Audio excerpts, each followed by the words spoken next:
បងដើររេរាំងតាមរកស្រីថ្លៃសម័យឥឡូវគេប្រើតែអាយតែមានស្រីថ្លៃក្នុងអាប់ណាខ្លាំង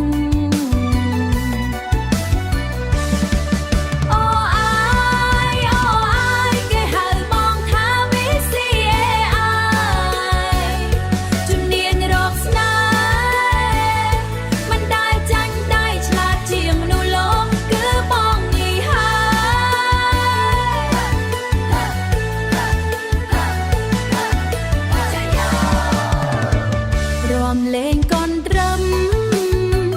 កុំញញឹមស្ងួតបងវាយអត្តបទប្រាប់តាមតម្រូវចង់បានសង្សារស្អាតដូចទេពកោសលអាយបងជួយឲ្យស្គាល់ចិត្តថ្លៃឃើញបងស្ងៀមកុំស្មានបងល្ងងបងចុចមួយគ្រាប់ស្គាល់ដល់ឋានសួគ៌ Telegram TikTok បងដើរល្បាតជួរកស្រីម្នាក់បងរៀនរំកនត្រឹម